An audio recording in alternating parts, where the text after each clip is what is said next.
on va pas dire tout ce qu'on avait dit la dernière fois parce que j'aimerais que les gens qui n'étaient pas avec nous le 9 septembre dernier, quand vous êtes venus pour nous raconter votre histoire, je voudrais qu'ils s'apprennent un petit peu de votre aventure et qu'ils comprennent.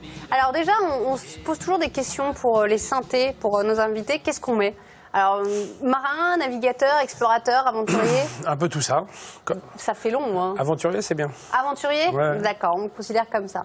Alors, avant de rentrer un petit peu dans le vif du sujet et de parler avec vous donc de cette aventure, alors, ce n'est pas la raison de votre présence aujourd'hui. Vous étiez calé depuis pas mal de temps, mais on est forcément obligé de revenir avec vous sur ce qui s'est passé la semaine dernière, sur ce drame qui a frappé la France avec ces 10 personnes qui donc ont péri donc dans ce crash de 2 hélicoptères. Et notamment donc, de nos 3 sportifs, ces 3 champions, Camille Muffat, Alexis Vastine et Florence Arthaud. Et ça vous touche forcément, vous la connaissiez. Bah, Florence, oui, forcément, je peux dire un petit mot sur elle, puisque à la fois c'était mon idole et en même temps j'ai eu la chance de naviguer contre elle et avec elle. Et donc forcément très touché par ça. Pour moi, c'était une femme exceptionnelle, dans le sens où voilà, elle est venue vraiment dans un monde hyper viril qui est la voile, qui est la navigation. Elle s'est engagée sur les supports les plus difficiles, donc ce qu'on appelle la Formule 1 des mers, les multicoques 60 pieds. C'est un petit peu comme si aujourd'hui une femme venait en Formule 1 en automobile et puis mettait la tôle à tout le monde sur le championnat. Elle, c'est ce qu'elle a fait en 90. Elle est arrivée, elle a mis tout le monde d'équerre, tous les vieux marins, les vieux loups de mer. Ils ont été tous derrière et franchement, on l'a vraiment admirée, elle nous a vraiment étonnés. C'est clair qu'elle était ingérable, mais putain, mais tout le monde l'aimait, quoi. C'est ça qui est incroyable de cette nana. Tout le monde l'admirait, tout le monde l'aimait, et franchement, j'ai eu un grand plaisir à régater en kata de sport contre elle. Elle était capable de pas dormir la nuit, d'être dans les états pas possibles, et elle arrivait le matin sur l'eau.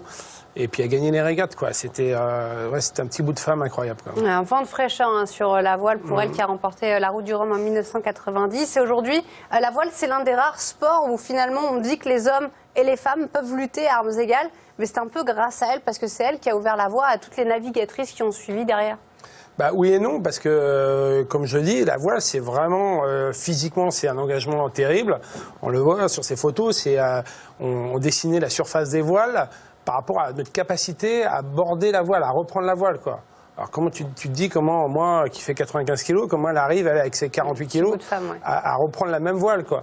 Donc non, c'était au contraire très très viril, très difficile physiquement. Tabarly par exemple était très réputée pour justement par son engagement physique.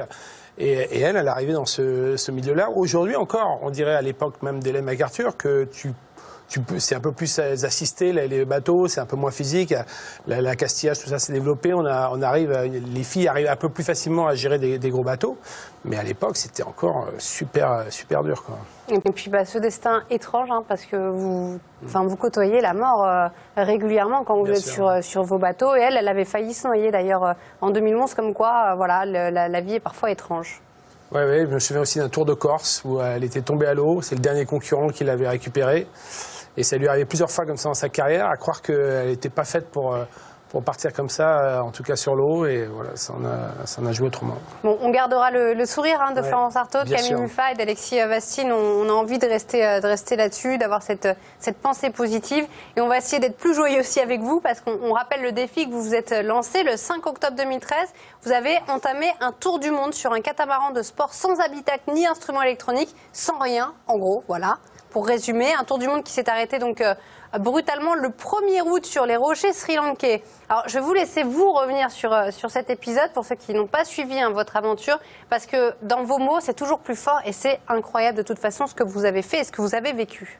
Oui, l'idée c'était vraiment de repartir sur les fondamentaux de la voile en essayant d'être complètement dépouillé, d'avoir une navigation au sextant, d'avoir le minimum d'électronique à bord et de revivre une aventure humaine avant tout, un petit peu ce qu'avaient vécu nos grands explorateurs il y a quelques dizaines ou centaines d'années, et voilà, de redécouvrir le monde comme ça en ayant le strict minimum sur un tout petit engin de 6 mètres qui est capable de chavirer à chaque instant, parce que le bateau c'est comme un hobbycat qu'on voit vulgairement sur les plages.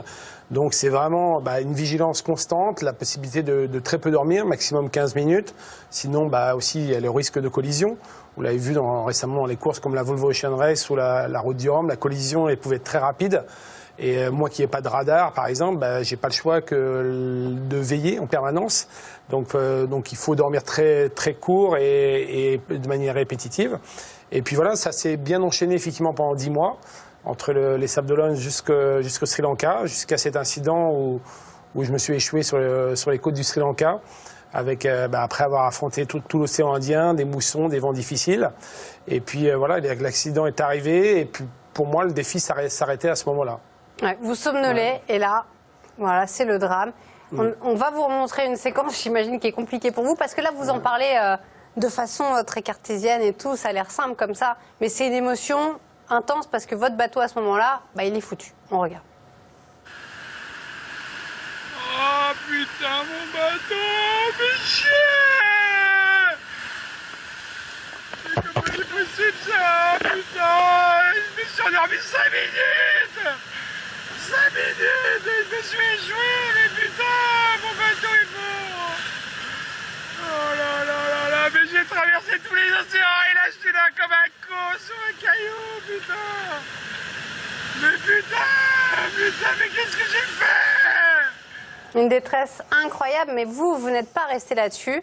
On vous avait reçu donc le 9 septembre dernier. Vous nous aviez dit à l'époque que vous cherchiez des sponsors pour pouvoir repartir et terminer votre tour du monde, parce que finalement vous arriviez à la fin et il restait, vous étiez dans la dernière étape. Vous touchiez, le dernier quart. Ouais. Voilà, vous touchiez presque au but. On avait lancé un appel aux sponsors, nous aussi. Alors vous en êtes où maintenant? Est-ce qu'ils sont là, les sponsors? Votre bateau, il est où?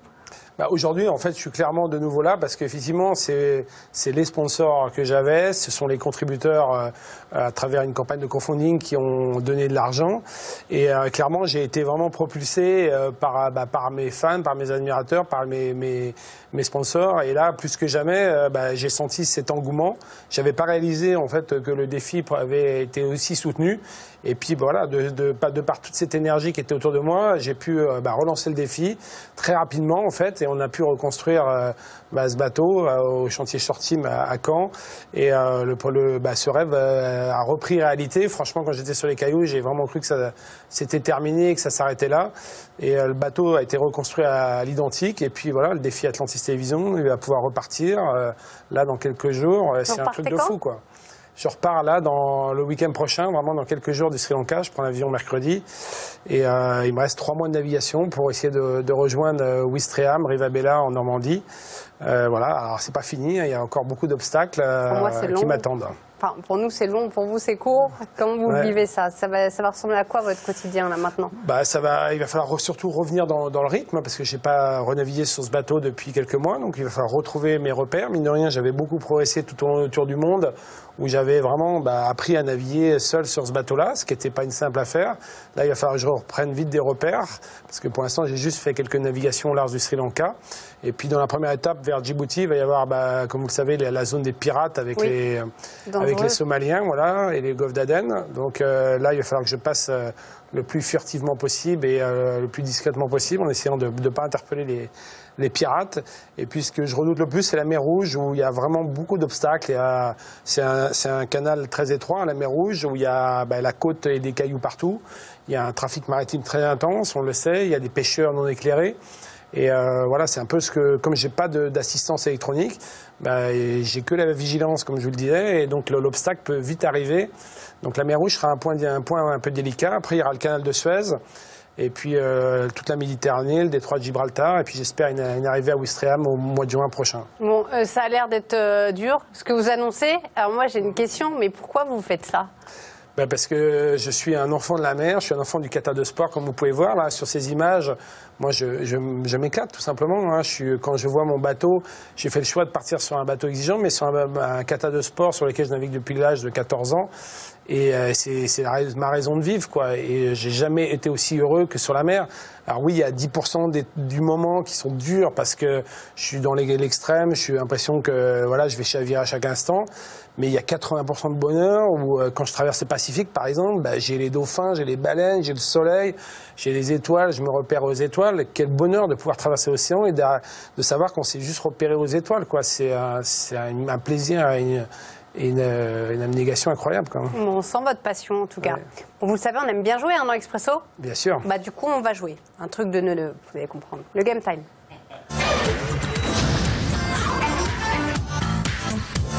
Bon, la dernière fois que vous êtes venu, Oui. vous cherchez pas un moussaillon par hasard. Moi aussi, je suis en quête de défi. J'ai envie de voir le large, de voir d'autres choses, regarder les étoiles. Non, vous Elles sont où, partez les tout étoiles seul. dans le studio, là? Là, il y a plein de spots. Alors, regardez, je vais montrer ça aux gens. Hein. Donc, on a la petite paluche. Donc, voilà, on a des petits nœuds de marin. Donc, la dernière fois, on avait fait quoi, Yvan? Un nœud de chaise, c'est ça? Un nœud de chaise, ouais. Je crois que c'est celui-ci. Alors, j'ai essayé de le refaire. Voilà, j'ai été sur un bateau, j'ai jamais réussi. Bon, je suis pas une très bonne élève. Qu'est-ce qu'on tente? On tente le... Alors, il y a quoi? Nœud de bois, nœud plat, nœud de bec d'oiseau ou nœud de pêcheur simple? Et je les connais pas, moi, ces nœuds. Hein. C'est vrai?